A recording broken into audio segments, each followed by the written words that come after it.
Eu sei que é difícil esperar,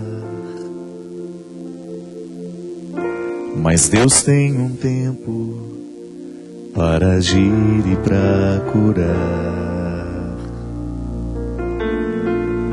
Só é preciso confiar. Se a cruz lhe pesa, não é para se entregar, mas para se aprender a amar como alguém que não desiste.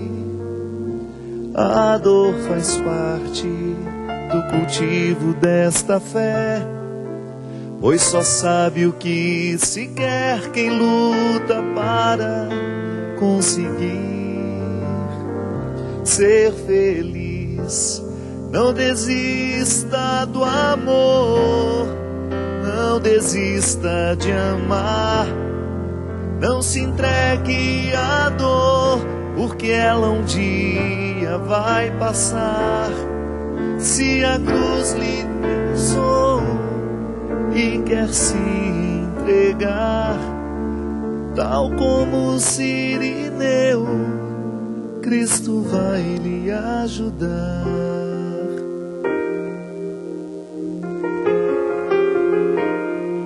Eu sei que é difícil esperar, mas Deus tem um tempo para agir e para curar. Só é preciso confiar. Se a cruz lhe pesa, não é para se entregar, mas para se aprender a amar como alguém que não desiste. A dor faz parte do cultivo desta fé, pois só sabe o que se quer quem luta para conseguir ser feliz.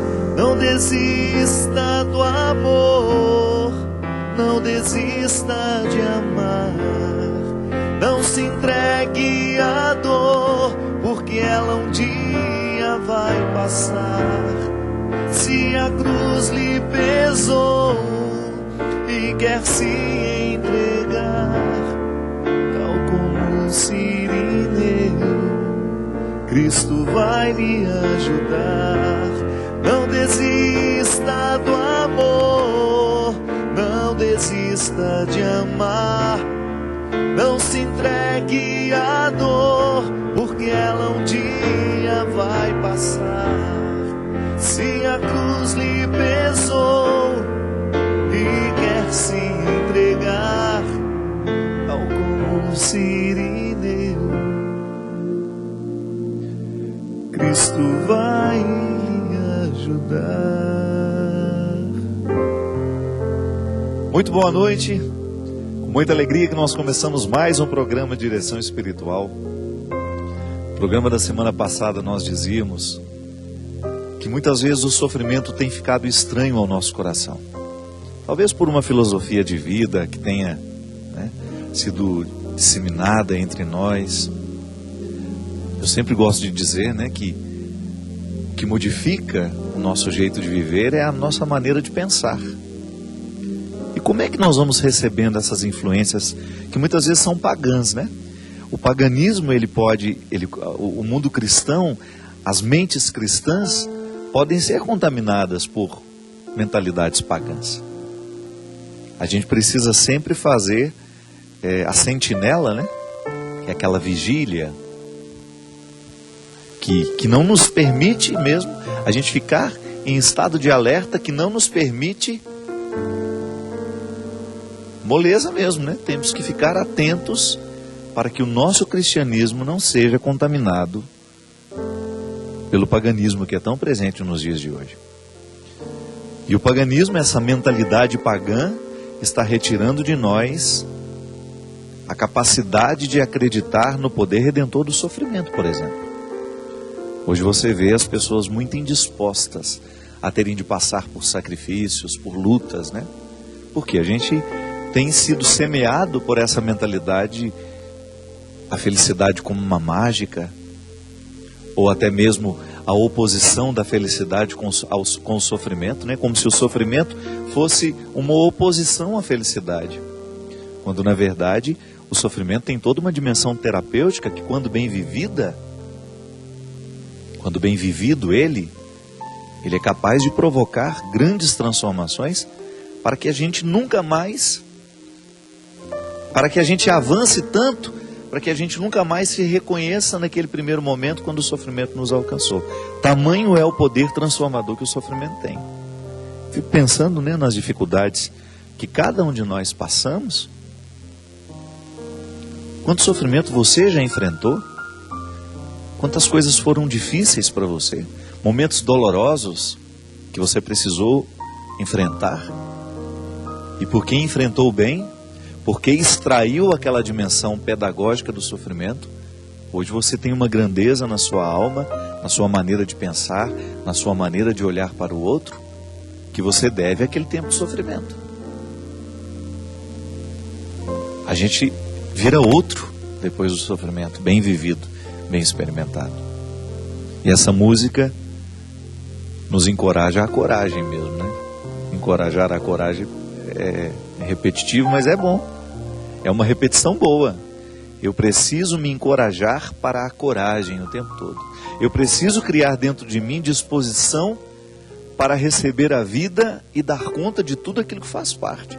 Claro que eu tenho o direito de chorar, eu tenho o direito de sentar, de pedir socorro, eu tenho o direito de estar ao lado de pessoas que me ajudam a viver aquele momento, mas eu não tenho o direito de entregar os pontos. Enquanto a gente viver, essa vida pode ser boa, mesmo a gente tendo sofrimento, né? Mas vamos pensar assim? Essa é a dimensão positiva do sofrimento dentro do cristianismo. O sofrimento é um processo reparador, ele nos transforma. A Sagrada Escritura fala muito disso, salmos, né? Tantos salmos nos ensinam a sofrer, né? Tantos salmos são um alento para nós no momento em que a vida está sendo difícil. O Senhor é meu pastor e nada me faltará, ainda que eu passe pelo vale das sombras, ainda que eu passe pelo lugar onde é impossível passar com os braços abertos, por exemplo, tamanha estreiteza, eu quero ir, e o Senhor está comigo, o Senhor me fortalece. Essa música, talvez você ainda não saiba, mas ela foi composta por um grande amigo, foi a última composição dele na vida. E foi extraída de um momento de muito sofrimento, de muita dor. Experimentou um câncer que o matou em 1 ano. E a gente que estava ao lado, a família, os amigos, nós que vimos o sofrimento de perto daquele menino, daquele rapaz, a gente sabe como aquele sofrimento o transformou. Não que ele não fosse uma pessoa boa, ele já era uma pessoa maravilhosa. Ele já era uma pessoa de um coração imenso, de uma bondade, de uma generosidade. Mas o coração daquele menino foi totalmente transformado pelo sofrimento. E eu não gostaria que ele tivesse sofrido metade do que ele sofreu.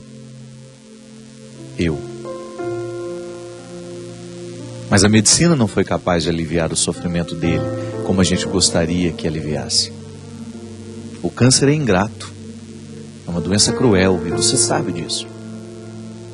Você que já passou pela experiência do câncer, você que tem um irmão, um pai, uma mãe, um amigo, um marido, uma mulher, você sabe muito bem que o câncer não são só as células cancerígenas que destroem o corpo. As metástases não são apenas no corpo. Elas se esparramam, elas jogam os seus poderes destruidores em todos aqueles que estão ao redor, que é muito difícil.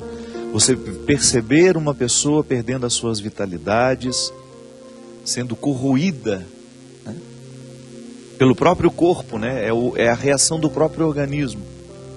E esse menino enfrentou isso com muita dignidade, com muito heroísmo. Claro que todos nós somos frágeis, em alguns momentos nós queremos desistir, em muitos momentos nós queremos entregar os pontos.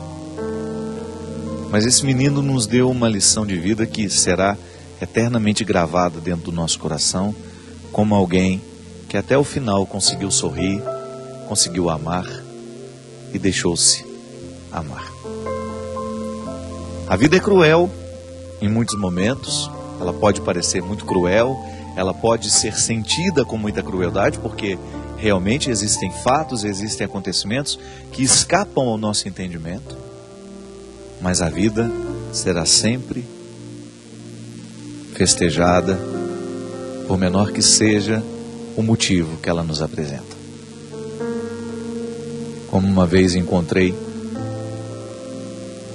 a mãe desse meu amigo, a Fatinha, feliz da vida naquele processo todo de sofrimento. Um dia de manhã eu cheguei na casa dela e ela toda sorridente, e ela virou: você não sabe o que aconteceu.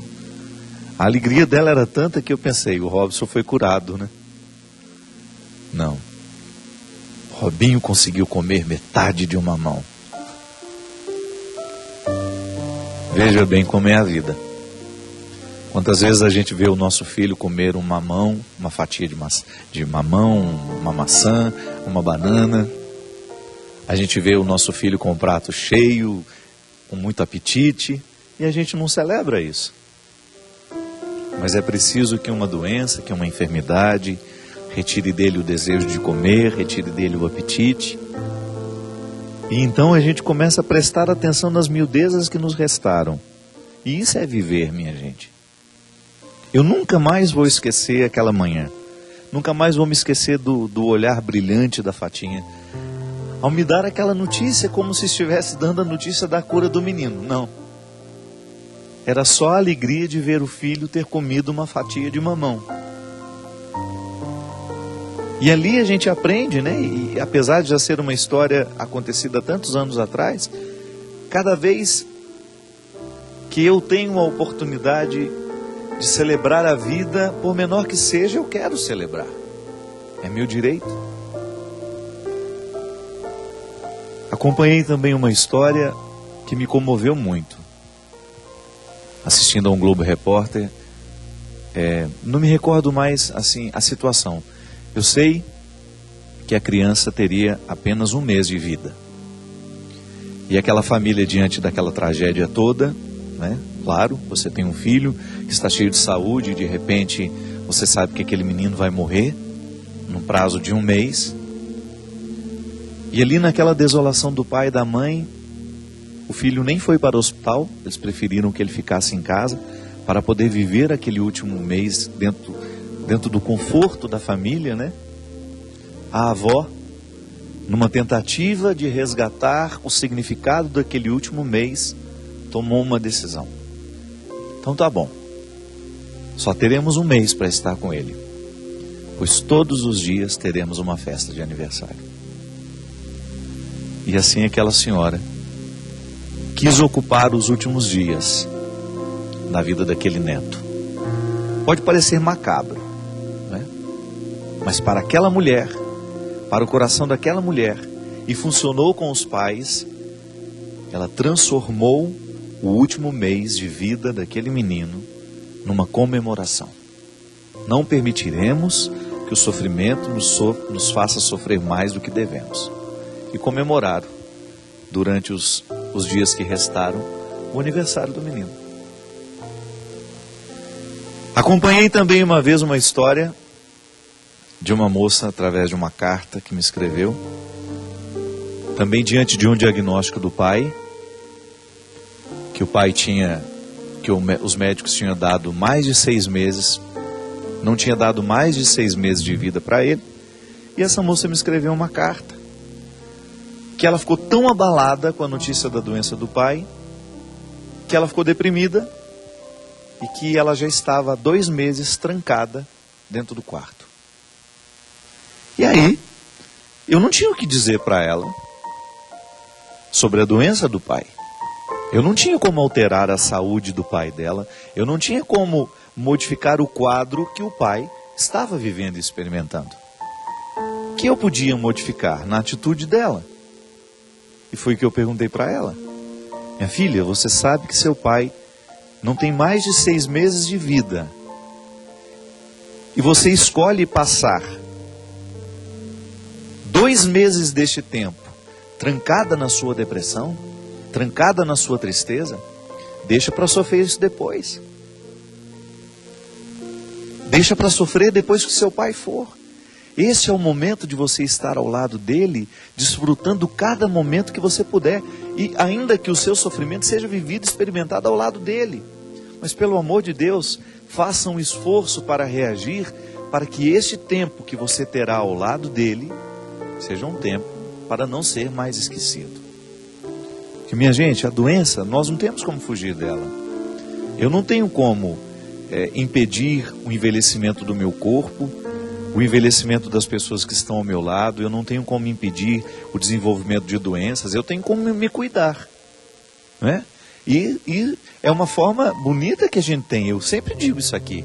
A responsabilidade com a nossa saúde é uma maneira que a gente tem de responder a Deus pelo dom que Ele nos deu. Deus me deu a vida, então eu agora sou o administrador dela. Eu vou fazer de tudo para viver de maneira saudável, para que meu organismo tenha mais condições de vida. A gente sabe que as doenças, claro, se elas não são genéticas, e acidentalmente nós podemos desenvolver, do nada vem uma doença assim. Mas a gente sabe que muitas doenças nós é que provocamos com o nosso jeito de viver. O fumante sabe muito bem dos riscos que ele se expõe e que expõe as pessoas que estão ao lado dele. O alcoólatra sabe os malefícios do álcool. Ele sabe muito bem que quando ele exagera, este álcool vai desenvolver nele enfermidades. Nós sabemos que o estresse, que a vida desregrada, que a alimentação desregrada, uma pessoa que come de maneira desequilibrada, desordenada. Tantas vezes trouxemos a doutora Gisela Savioli aqui, justamente para falar do quão é religioso comer. Então, se eu começo a me alimentar de maneira desordenada, sem disciplina, eu posso desenvolver uma diabetes, eu posso desenvolver uma obesidade mórbida, eu posso desenvolver pressão alta, eu posso entupir as veias do meu coração. É igual a minha mãe. Quando a minha mãe descobriu que o infarto, né? Quando ela chegou no quarto, o médico disse para ela: Dona Ana, a gente não tem como viver pela senhora. Então agora, cada vez que a senhora sentir vontade de comer uma fritura, de comer uma comida mais gorda, a senhora tem de saber que a senhora estará desfavorecendo o processo da senhora. Esse entupimento das veias aí foi provocado por um jeito de viver também. Sabe, minha gente, nós não temos como controlar tudo, mas Deus nos deu a graça e o dom de administrar as coisas com seriedade. De vez em quando a gente parar e pensar: meu Deus, será que a maneira como eu alimento o meu filho é uma maneira amorosa, responsável? Será que a comida que eu faço dentro da minha casa para que os meus filhos comam, ou a comida que eu peço para que seja feita, porque pode ser que não seja você, a qualidade do alimento, a maneira como nós preparamos o nosso alimento, será que esse preparo está comprometido com a nossa saúde? Será que nós dosamos o sal direitinho, para que a gente não morra de pressão alta antes da hora, né? A gente sabe os malefícios do sal, do excesso de sal nas comidas, nos alimentos. Será que o excesso de frituras, né? A gente vai lá, frita aquele monte de batata e tudo que a gente faz é frito. E a gente deixa os nossos filhos comerem. E a gente vicia os nossos filhos nos nossos refrigerantes, né? Coisa terrível. Desde muito cedo, aprendendo a tomar esses líquidos que vêm engarrafados, que só Deus sabe de onde vem, quem fez e como fez aquilo. Tudo bem, tomar um refrigerante de vez em quando, mas isso ser o hábito da família, isso ser de segunda a segunda, E você ver o seu filho fazer isso todos os dias e você não ter coragem de interferir naquele hábito nocivo. Gente, o nosso amor ao outro passa pelo cuidado, pelos mínimos cuidados, sabe, aquele cuidado de você identificar como o outro se alimenta. Tantos idosos dentro das nossas casas, comendo a mesmíssima comida com aquele excesso de tempero que o rapaz de 18 anos. O programa da semana passada repercutiu muito e positivamente quando nós falávamos do quão é difícil ser velho nos dias de hoje. Eu não falo idoso nem terceira idade, eu acho uma bobagem. É velho mesmo. Nós precisamos retomar o valor da palavra ser velho. Ser velho não significa estar descartado. Que bobageira é isso de ficar falando, eu agora estou na terceira idade, eu não sou velho não, eu sou idoso a partir de hoje. Não, é velho. Todos nós ficamos velhos. E ser velho não é problema, pelo amor de Deus, que sociedade é essa que colocou esse peso na palavra velho? Não é nenhum problema. Agora, o velho não é sinônimo de descartado. O velho não é sinônimo de inútil. Nós precisamos aprender com os japoneses, que têm um profundo respeito pelos velhos. Então, dentro de casa, o nosso idoso, ele não tem um tratamento como merece, como precisa, como carece. Minha gente, a saúde, ela perpassa todas as dimensões da nossa vida. E às vezes a gente precisa ter alguém doente dentro de casa, para ficar todo mundo alertado de que nós estamos comendo do jeito errado, nós estamos dormindo pouco, nós estamos dormindo menos do que deveríamos, nós estamos descansando menos do que deveríamos descansar. O nosso tempo livre nós estamos ocupando com coisas desagradáveis. Nós nos sentamos à mesa e ao invés de fazer o nosso almoço, o nosso jantar ser um momento de descontração, de encontro com o outro, nós ligamos a televisão para ver o telejornal, com todas as suas tragédias, e a gente não consegue mais conversar, e a gente não consegue aliviar a nossa atenção, nem mesmo no momento que nós estamos sentados no nosso sofá. Até mesmo o tempo livre, nós ocupamos com situações que nos estressam. Eu não estou dizendo que a gente tem que ficar alienado, não. Eu só tenho que dizer que à medida que vai chegando o final do dia, nós temos de fazer uma purificação. Da mesma maneira como... Sabe o que o organismo faz quando você dorme? Vamos usar uma linguagem muito simples para a gente poder entender. As células boas varrem as células ruins.